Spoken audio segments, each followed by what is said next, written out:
une hégémonie, l'hégémonie d'une famille, des familles, l'hégémonie d'un certain groupe de personnes qui ont estimé que le pouvoir leur avait échappé d'une certaine manière via l'épouse de leur fils, mais qui n'avaient que cure d'eux, qui ne se sentaient pas obligés de mettre...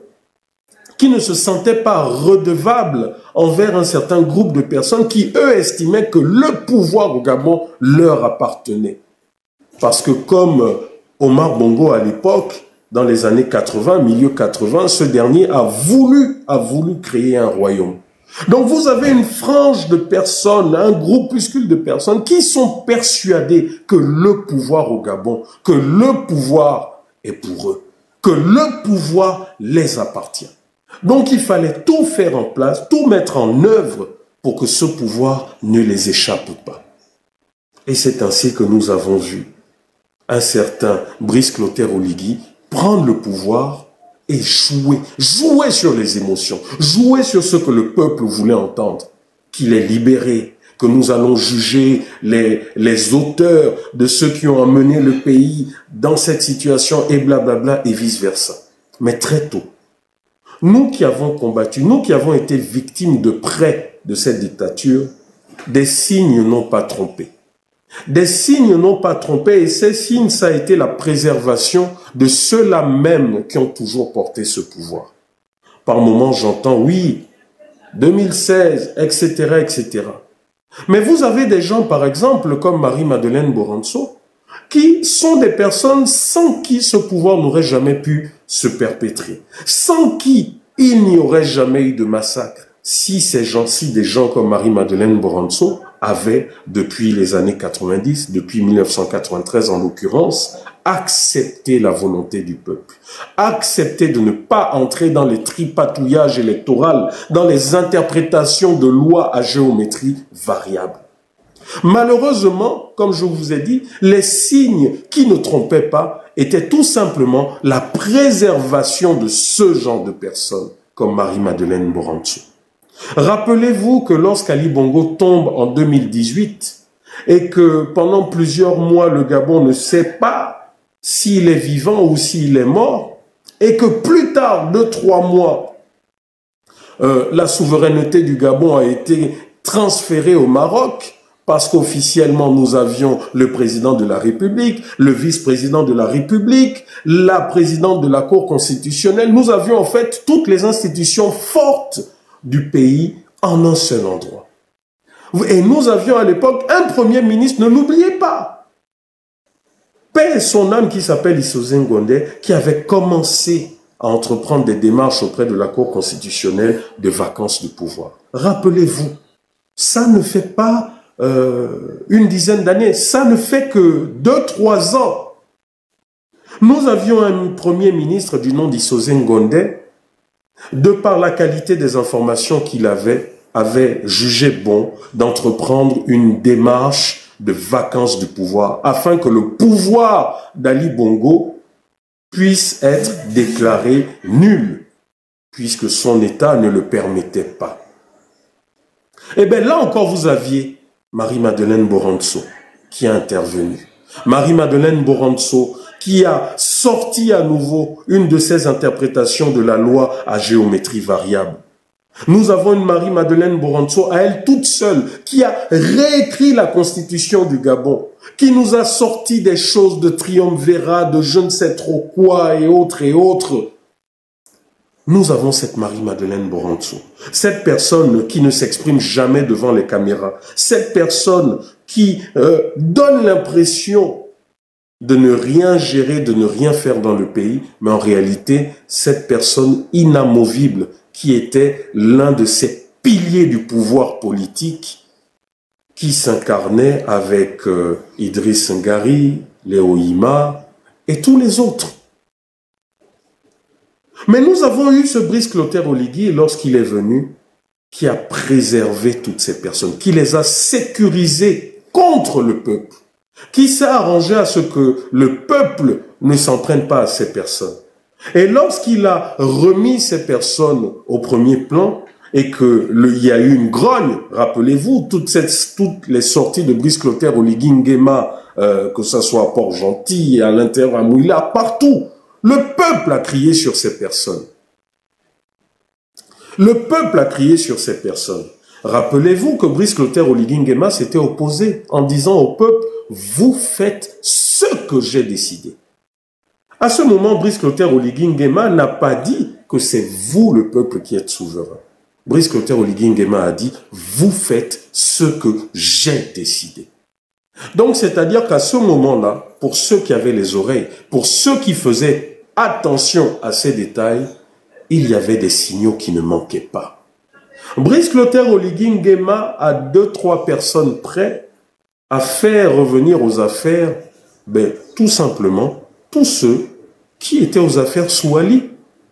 Vous savez, c'est comme lorsque vous avez une entreprise qui fait un dépôt de bilan, vous avez une entreprise qui n'a pas, dont le personnel n'a pas été performant et a fait en sorte que l'entreprise coule.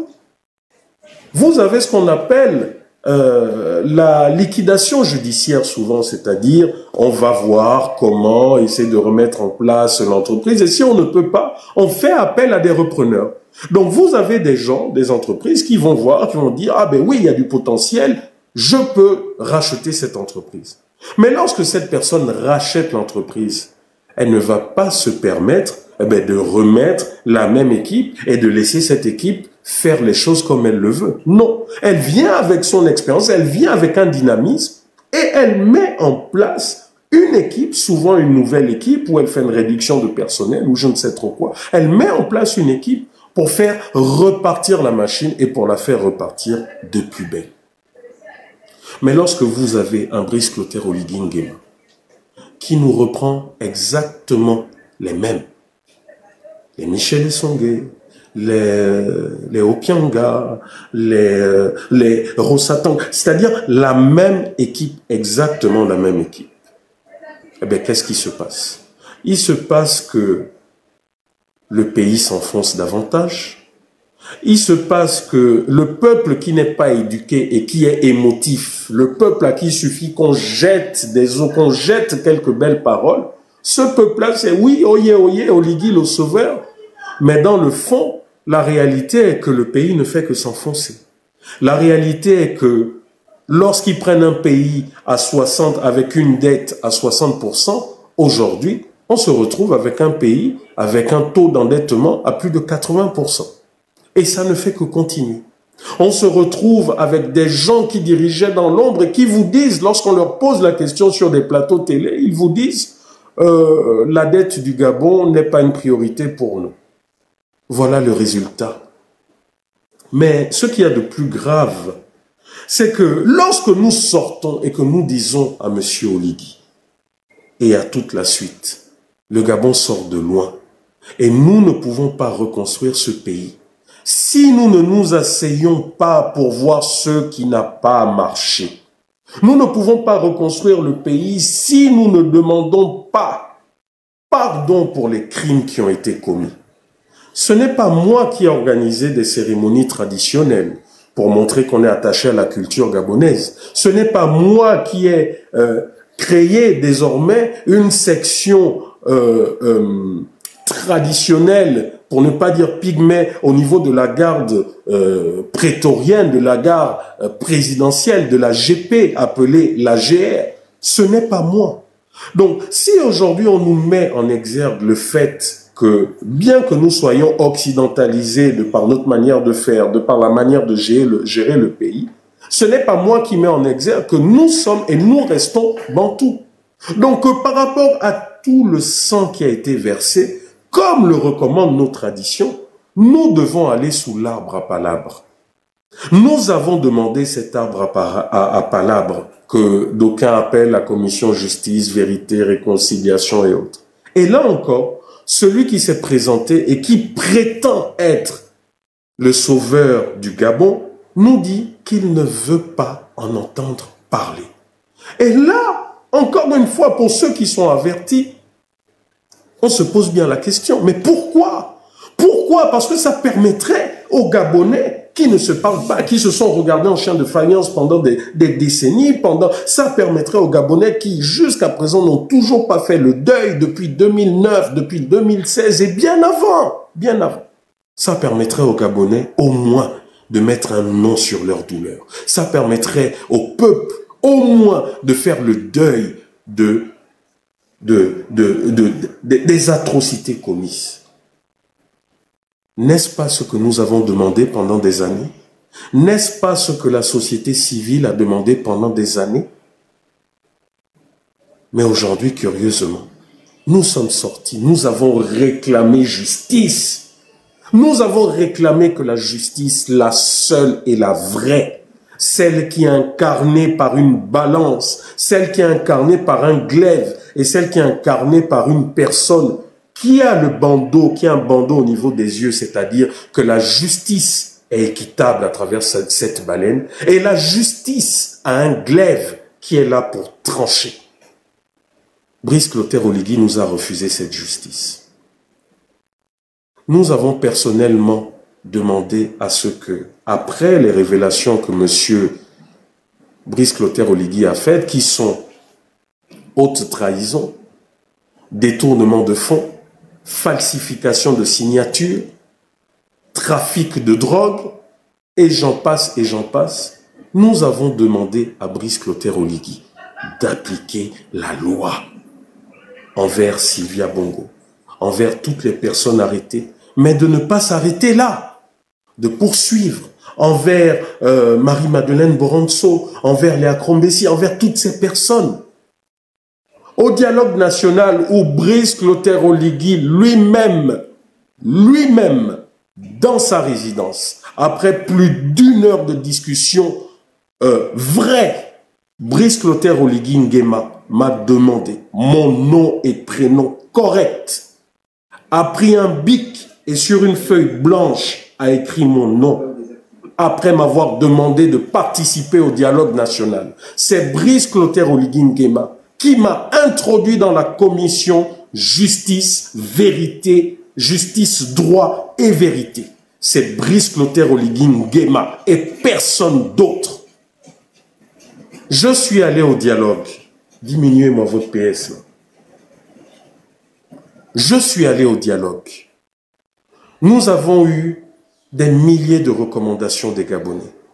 Et la majorité de ces recommandations demandaient la justice. La justice. La justice. Les Gabonais n'ont pas demandé tout de suite à avoir des milliards, à vivre comme aux États-Unis, à vivre comme à Dubaï. Les Gabonais ont demandé prioritairement la justice. Les Gabonais ont demandé à ce que ceux qui ont commis du mal puissent rendre des comptes. Pendant plus d'1 mois, pendant que d'aucuns nous vilipendaient, d'aucuns nous insultaient, d'aucuns me traitaient, moi, Rekula, de vendu, je me suis fait un devoir de rester fidèle au combat que je menais, qui était le combat de la justice. Je me suis donné pour mission quasiment chaque jour de prendre sur moi, de faire un compte-rendu du travail que je rendais. Lorsque j'étais invité sur des plateaux de télé, je disais ce que je faisais. Et même lorsque le dialogue est fini, j'ai dit au peuple, les images sont là, que ça soit à Gabon Première ou toutes les autres chaînes, l'AGP et autres, j'ai dit au peuple, vous avez voulu que la justice soit rendue contre Sylvia, contre Noureddine, contre Akrombessi, contre Liban. Nous l'avons accepté au dialogue. Et nous l'avons accepté sous forme de proposition de loi. Vous avez voulu qu'il y ait une commission justice, vérité, dédommagement et réconciliation suite aux crimes qui se sont passés en 2016, 2009 et au-delà. Au-delà. Nous l'avons validé, nous l'avons accepté. Vous avez vu la vidéo. Les images sont là. Après ce live, repartez sur mon mur, les images sont là. Le jour où nous avons bouclé quasiment le dialogue, nous avons eu plus de 2 heures sur une seule question, qui était la Cour constitutionnelle. Madame Minkwe, monsieur le pasteur Ngwa Mbina, Voilà les deux personnes quasiment qui se sont opposées à ce qu'il y ait une avancée, un changement pour ce pays. Mais j'ai quand même vu des procureurs, je vous le dis, j'ai quand même vu des procureurs courageux, qui se sont levés, qui se sont opposés à certaines machinations. Nous avons trouvé un terrain d'entente. Et tout ce que nous avions proposé avait été validé et devait se retrouver dans le rapport final. Malheureusement, Brice Clotaire Oligui Nguema, à travers Madame Minkwe et autres, ont supprimé, balayé d'un revers de la main, la justice que le peuple gabonais attendait.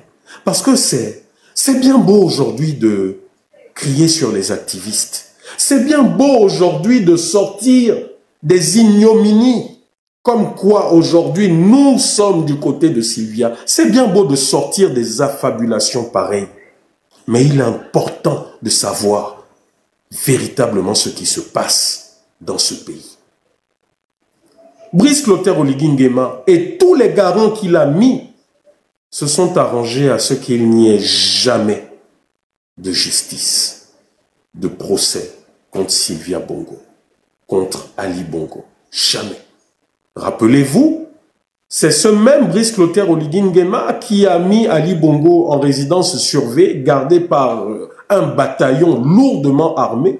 Et c'est ce même Oligui Nguema, rappelez-vous, qui a dit qu'Ali Bongo était libre de ses mouvements. Libre de ses mouvements. Ce ne sont pas les activistes qui l'ont dit.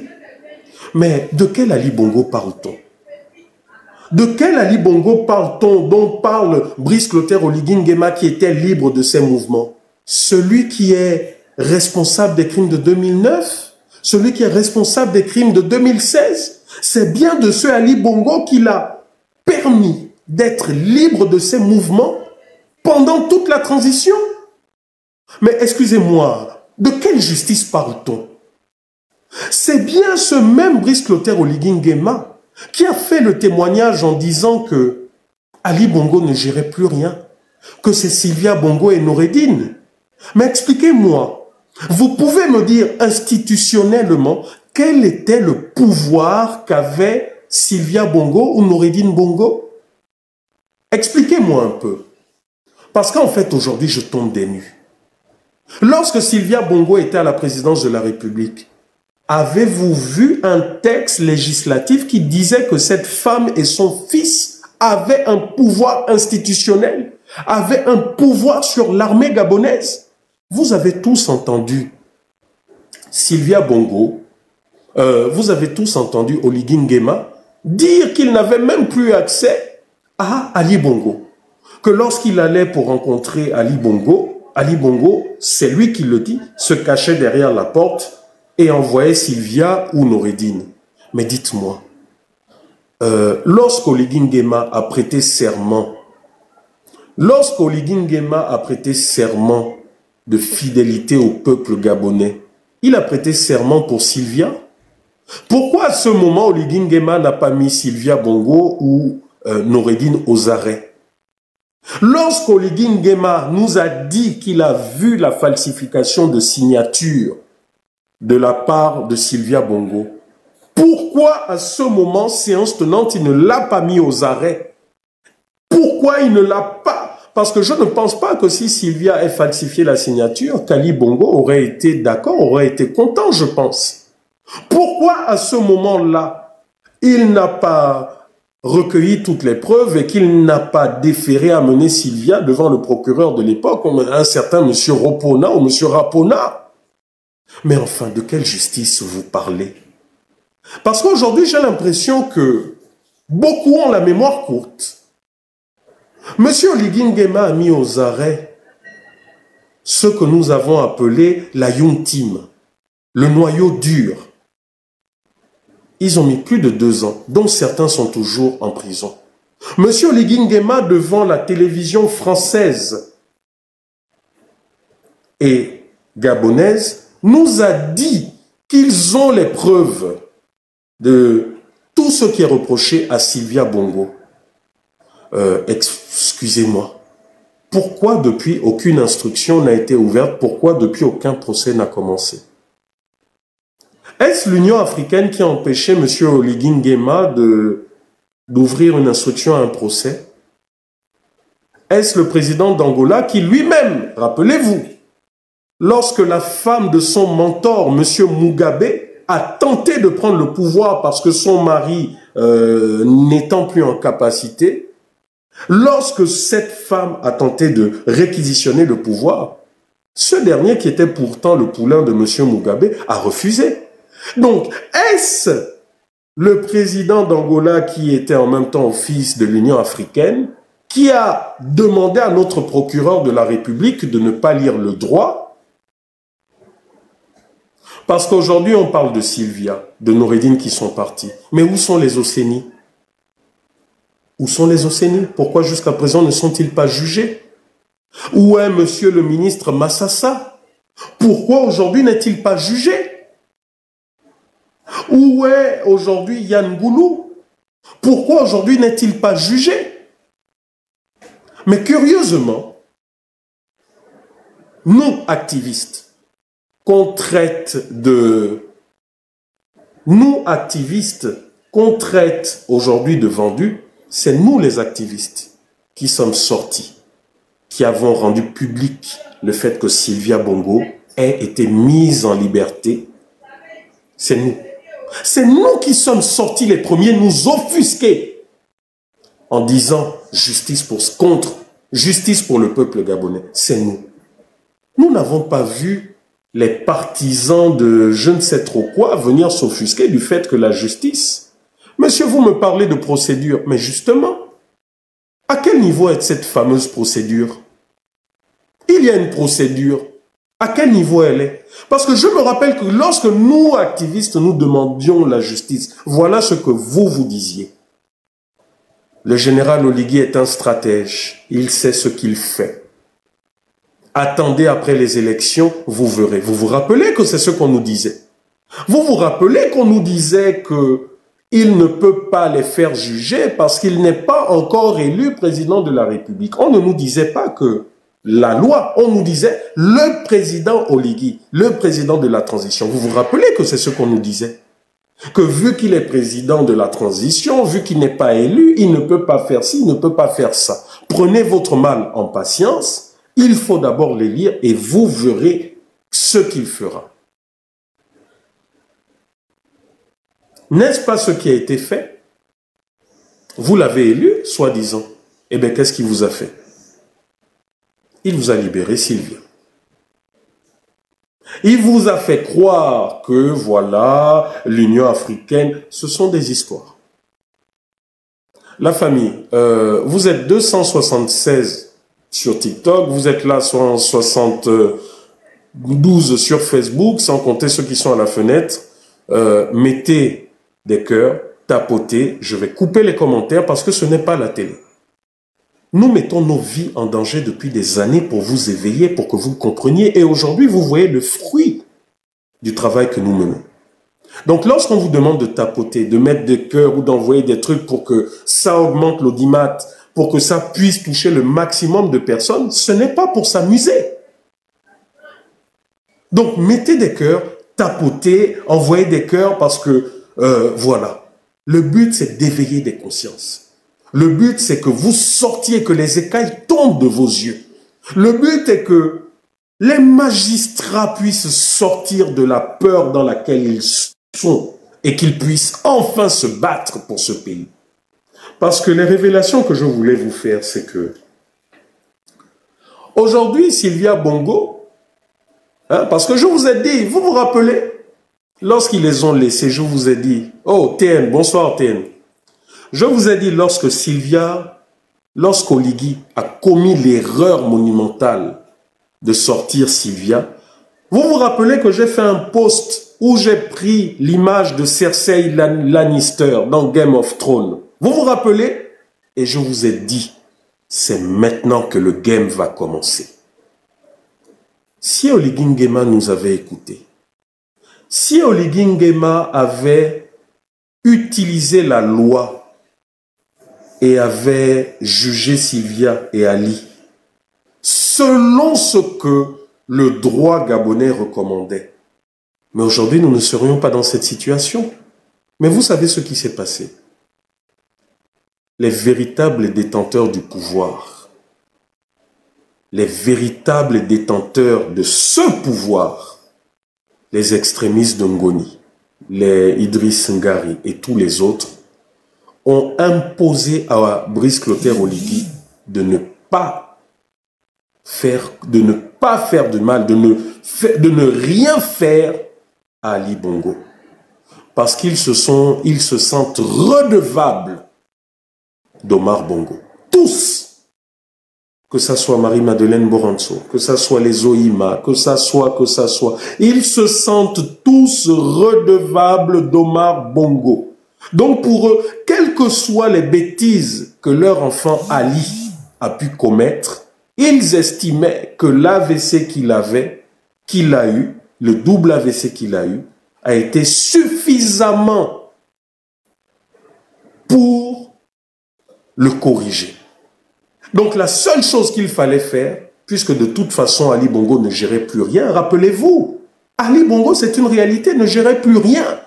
Ali Bongo était séquestré dans sa maison, c'était Sylvia Noureddine qui décidait qu'il fallait voir. Rappelez-vous que même son oncle préféré, tonton associé, n'avait même pas droit à voir Ali. Même sa mère à l'époque n'avait pas le droit de voir Ali.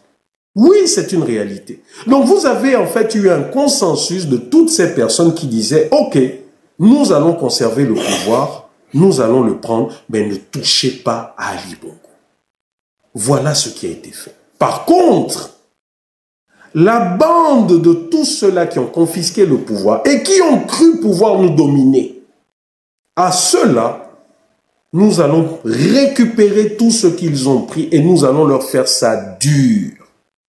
Parce qu'il faut savoir une chose. Si nous, activistes, nous avons pu avoir souvent des documents confidentiels, nous vous l'avons toujours dit. C'est parce que, vous avez des Gabonais patriotes qui n'ont jamais accepté ce qui se passe. C'est parce que, vous avez eu 2 camps après l'AVC d'Ali.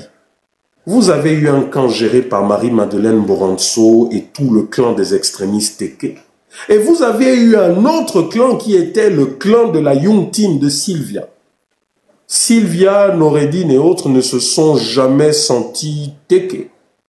Ali Bongo lui-même, c'était Ali Bongo qui ne parlait même pas Teke, ne s'est jamais véritablement senti Teke. Ali Bongo a été député de la Djouri Anili, donc de Bongoville, tout ça, pendant plus de 14 ans. Mais allez-y savoir s'il a mis ne fût-ce que 2 fois les pieds dans cette zone.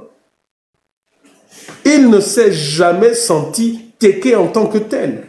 Sans compter les histoires, les rancunes de famille qu'il y avait entre sa belle famille, entre ses cousins qui estimaient que le pouvoir militaire, les garants du pouvoir, c'était Ngoni à travers Idriss Ngari.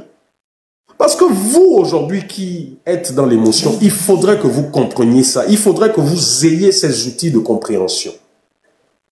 Le pouvoir que détenait Omar Bongo était partagé entre Bongoville, pouvoir politique, et la branche, lorsque vous êtes au carrefour à Kélé, le village Kélé, vous avez la rive droite qui vous mène à Bongoville, Lekoni, et vous avez la rive gauche qui vous mène à Eyouga,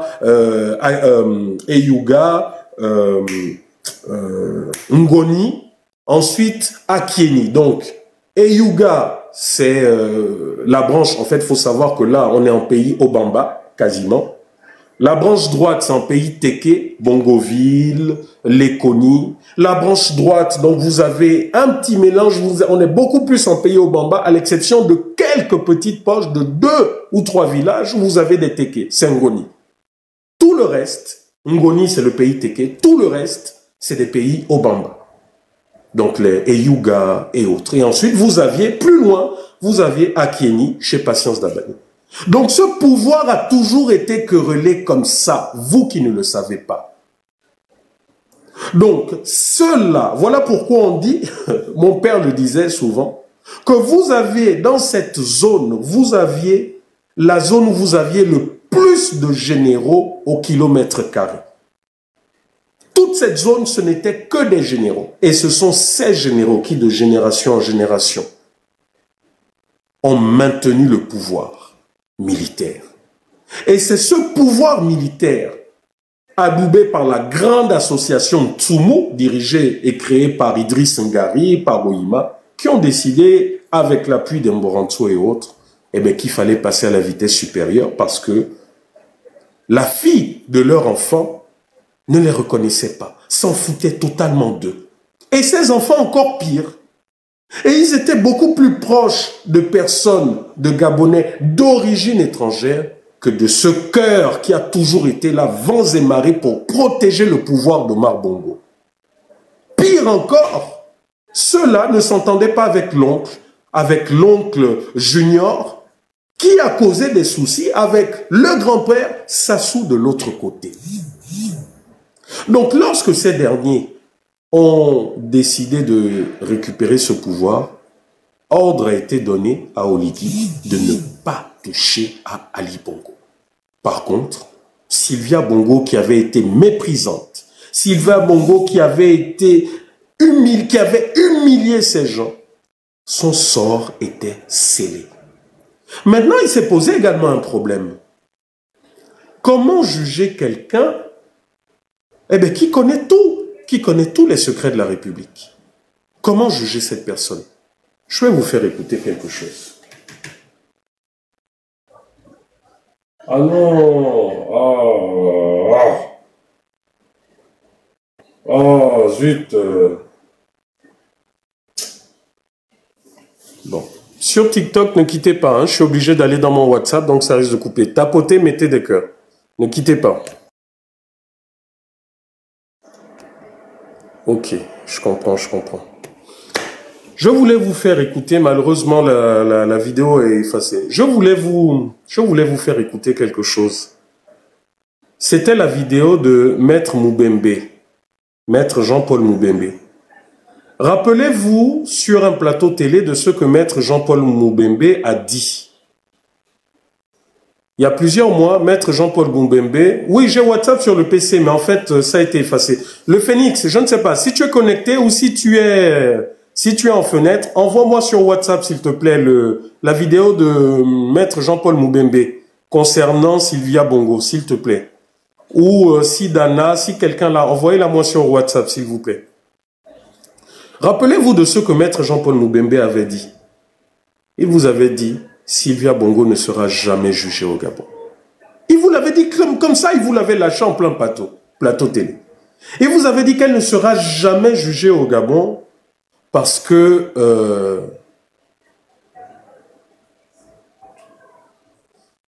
Sylvia Bongo en savait trop. Mais oui, effectivement. Sylvia Bongo était au courant des frappes de son mari. Mais qui dit les frappes de son mari, donc avec Léa Crombessi et tous les autres, dit tout le processus, dit la clé, dit comment les vols se passaient, qui le faisait.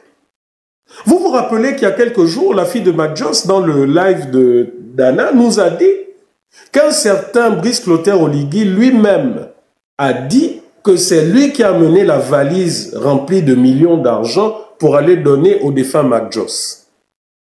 Si je vous le dis, si je vous le rappelle, c'est pour vous dire que jamais personne n'a vu Sylvia Bongo ou Ali Bongo aller au trésor public piller nos caisses. Jamais personne. Donc, lorsque Sylvia, Ali ou n'importe qui disait « j'ai besoin de 30 milliards au trésor public », il s'adressait ou elle s'adressait à qui? Au trésorier payeur général. Qui sont-ils, ces trésoriers payeurs général? Qui sont-ils? Lorsque ce dernier disait à ses subalternes, la présidence a besoin de temps. Ah oui, mais comment on fait? Ah ben débrouillez-vous, voyez dans les comptes, etc., etc. Eh bien, qu'est-ce qui se passait? Il se passait après que la présidence envoyait des hommes sûrs, des hommes de confiance, des aides de camp, aller récupérer cet argent. Ou bien. Donc vous comprenez que lorsqu'on disait il faut tant de milliards pour acheter ci, pour aller faire ci, Ce n'était pas Sylvia que vous voyez, ce n'était pas Noureddine, ce n'était pas Ali. Eh bien, c'était tous leurs complices. C'était les membres du système. C'était tous les corrompus de la République. Lorsqu'il fallait que Sylvia aille en Europe acheter des montres à coût de centaines de millions et autres, ben ça passait par quoi? Soit par le Trésor public, soit par BGFI. Hein? Je pense que vous avez suivi les reportages, les documentaires, avec les preuves à l'appui des chèques du Trésor public, de BGFI, etc., etc. Je pense que vous l'avez suivi. Mais vous pensez que tout ce processus-là, si Sylvia devait être jugée, mais vous comprenez que ce n'est pas Sylvia seule, ce n'est pas Noureddine tout seul qui devait rendre des comptes à la justice. Rappelez-vous les procès des Agéviens. Qu'est-ce que Patricia Tanaza, qui avait été lourdement torturée, par qui? Patricia Tanaza avait été lourdement torturée par un des envoyés de Sylvia Bongo, un certain Brice Clotaire Oligui. Je ne sais pas, ce nom me dit quelque chose. On nous a informé à l'époque que les Agéviens allaient se faire torturer en prison par un envoyé d'Ali, un homme de confiance, un certain Brice Clotaire Oligui Nguema. Vous vous rappelez? Est-ce que vous vous rappelez que Brice Clotaire Oligui Nguema lui-même, dans des vidéos, a avoué que souvent Ali, Sylvia, l'envoyait titiller les Agéviens en prison? Vous vous rappelez? Les vidéos sont là, hein, la famille. Les vidéos sont là. La VAR est là. Donc, lorsque Patricia Tanaza nous disait, oui, mais d'accord, j'ai volé à la GOC, mais quand je volais là, j'ai donné à Sylvia. J'ai fait ci. Quelqu'un a déjà vu Sylvia Bongo à la GOC, à la GOC. Mais pourtant, Sylvia avait reconnu, non? Sylvia avait reconnu qu'effectivement, j'ai pris de l'argent pour ma fondation et autres. Vous vous rappelez? Donc, la famille. Comprenez une chose. Brice Clotaire Oligui n'a jamais souhaité que Sylvia Bongo soit jugée au Gabon par une justice indépendante et équitable. De la même manière que lorsque les Agéviens étaient jugés, lorsqu'ils disaient pour certains, oui, nous avons pris, mais nous avons donné à Ali, nous avons fait ci, nous avons fait ça, la justice gabonaise ne s'est pas intéressée à ça, ou bien? Ce sont les mêmes magistrats là, parce que jusque-là, je garde ça, hein, vous les magistrats là, qui vous sentez aujourd'hui offusqués. Vous, les mêmes magistrats avec qui j'étais au dialogue national. Je viens sur vous, hein, rassurez-vous. Je fais ce petit détour pour que les Gabonais comprennent. Je fais ce petit détour pour que les Gabonais comprennent que lorsqu'on parle du système Bongo PDG, ce sont les politiques, ce sont les militaires, ce sont les banquiers, ce sont les magistrats, ce sont les ambassadeurs, ce sont les hommes d'affaires, ce sont les douaniers. Voilà le système Bongo PDG. Voilà pourquoi ces gens nomment les gens de leur cercle exotérique, francs-maçons, rosicruciens. Voilà pourquoi ces gens nomment à des postes clés leurs enfants. Voilà pourquoi vous pouvez avoir un Émile Ndoumba qui a été ministre des Finances, qui a demandé à ce que certains de leurs enfants aillent aux finances, faire de la finance. Pourquoi? Parce qu'il faut préserver. Il ne faut pas que d'autres personnes, des Gabonais lambda, viennent et puissent découvrir ce qui est mis en place. Voilà pourquoi quand l'enfant termine, dès qu'il a terminé, on le prend, on le place là. Parce qu'il faut préserver ses secrets. Retenez-le. Voilà pourquoi aujourd'hui vous avez les mêmes familles. Vous avez eu le père, maintenant vous avez le fils. Parce qu'il faut préserver ses secrets. Voilà pourquoi vous avez un Fabrice Andjoua qui est intouchable. Voilà pourquoi vous avez un Fabrice Andjoua qui a été à la direction du budget et qui jamais n'a été embêté malgré tous les nombreux détournements de fonds, les Gambia, les ceci, cela. Jamais Fabrice Andjoua ne sera inquiété. Parce que sa mère fait partie de ceux qui dirigent et qui pilotent ce pays. Voilà pourquoi aujourd'hui, vous avez eu malheureusement, vous voyez, c'est une toile. Lorsque j'étais au dialogue national, vous avez la liste, hein, la liste est là. Allez-y pour que vous ne dites pas que je raconte des histoires. J'étais avec le ministre de la Justice de l'époque, M. Ngonjo. J'étais avec l'ancien chef d'état-major des forces de défense et de sécurité. J'étais avec des généraux, des hauts gradés. J'étais quasiment avec toute la magistrature gabonaise, président du tribunal, président de la cour d'appel, cour de cassation, vraiment les hauts juges, là, les hauts là, que vous voyez là. J'étais avec eux là-bas. J'étais avec des procureurs actuels ou des anciens procureurs, comme Madame Sidonie Floroué. J'étais avec tous ces gens. J'étais avec des huissiers de justice. J'étais avec les greffiers. Tous les corps de la magistrature étaient là. Vous savez, nous étions sous le sceau du secret, c'est-à-dire que tout le monde pouvait parler, ouvrir sa bouche là-bas. Personne ne devait être inculpé pour ceux qui sortiraient là-bas. Et je ne vous rassure, je ne vais pas exposer ces magistrats. Mais ce que je peux vous dire, c'est que les magistrats, écœurés pour certains, ont avoué qu'il y a de nombreux dossiers au palais de justice dont les enquêtes sont bouclées. Les dossiers de détournement de fonds, les dossiers de crimes de sang, de crimes rituels. Les dossiers sont là-bas au palais de justice, bouclés depuis des années. Vous avez des magistrats qui, dans leur bureau, hein, ont les dossiers de ministres, d'anciens ministres ou de ministres actuels qui ont commis des crimes rituels. C'est là-bas. Mais ils vous disent que lorsque la population dit que nous ne faisons pas notre travail, lorsque nous faisons notre travail et que c'est la présidence de la République qui nous appelle pour nous dire stop, vous voulez qu'on fasse quoi? Qui nous protège? Qui protège nos enfants? Lorsque les magistrats vous disent que c'est d'autres magistrats qui viennent les voir, d'autres magistrats francs-maçons ou appartenant à ces grandes familles, qui viennent les voir pour leur dire hey, le dossier là, stop. Quand ils vous disent que c'est d'autres, c'est des ministres qui les appellent pour leur dire que le pays là, c'est nous qui le gérons. Stop. Vous voulez que ces magistrats fassent quoi? Voilà ce qu'ils ont dit au dialogue. Et s'il y en a qui doutent, qui osent vouloir me manquer de respect et dire que Rekula raconte des affabulations, je mets sur la place publique. Vous vous rappelez Yannick Ndomba, aujourd'hui qui m'insulte, qui me traite de tous les noms. Lorsque nous étions au dialogue, il avait l'habitude d'enregistrer tout ce que nous faisions.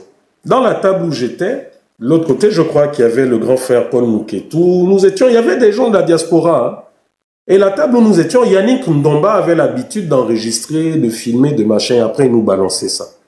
Et puis après, je me suis dit, ah ben tiens, c'est quand même des moments historiques que nous vivons. Il faudrait peut-être que je le fasse. Et vous savez que la technologie, vous savez que les caméras, moi, caméra espion, caméra, c'est pas ce qui manque avec moi. Hein? Je peux vous montrer toute une ribambelle. Et je peux même vous dire comment Noureddine a filmé ça. Il a filmé avec une caméra bouton. C'est un bouton de chemise, mais c'est une caméra. Au dialogue national, parce que comme nous n'étions toujours pas dans une démocratie, j'ai pris des dispositions comme Yannick Ndomba faisait. Vous comprenez? Donc si aujourd'hui il y a des magistrats, et je vais même rappeler, le général Itanda, qui était l'ancien chef, il y a jusqu'à pas longtemps, hein, chef d'état-major des forces de défense et de sécurité, un jour il en a eu marre, il a craqué, il a insulté Yannick, bon pas insulté, il a craqué contre Yannick Ndomba en menaçant de le foutre à la porte. Parce qu'il s'était rendu compte que Yannick Ndomba filmait tout ça alors que c'était interdit. Il avait sérieusement menacé ce jour-là, Yannick Ndomba, en disant « c'est interdit, machin, etc., etc., etc. » Donc, c'est pour vous dire, moi, Rekula, vous savez, quand vous avez été comme moi, sous la dictature d'Ali Bongo, vous avez été amené à la DGR, vous avez été malmené, écrasé comme un poisson, insulté. Lorsqu'on vous dit, monsieur, fermez là, ici, c'est nous qui commandons. Lorsqu'on vous dit, vous voyez là, là, et là, il vous montre la présidence, hein, parce que vous êtes dans les étages, il vous montre la présidence. Le patron, et encore, c'était même pas le patron, c'était Sylvia et Noélie. Non, ils attendent qu'on leur fasse le compte rendu. Mes frères, lorsque vous avez vécu ça, lorsque les autorités judiciaires qui sont censées vous protéger vous demandent de signer de faux aveux, vous disent, on connaît le droit, on peut t'envoyer en prison provisoirement même pour 2 ans, ou alors on peut partir. On peut t'envoyer en prison hein, en préventive et puis de toute façon on t'oublie là-bas. Lorsque vous le vivez, mes frères, croyez-moi, je vous ai dit il y a 2 choses. Soit vous vous écrasez et vous acceptez tout ce qu'on vous dit. Soit vous dites, ben, pourri pour pourri, faites ce que vous voulez. Moi, Rekula, je vais signer des aveux, me mettre la corde au cou, devenir votre chose. Je leur ai dit, faites ce que vous voulez. Donc souvent, vous là qui parlez, vous là, les bébés là souvent là, qui sont nés là le 30 août, vous qui parlez et qui n'avez pas vu le lion, vous qui n'avez pas vécu ce que j'ai vécu, vous qui avez le culot de penser qu'aujourd'hui, je suis avec Sylvia Bongo, pensez-le.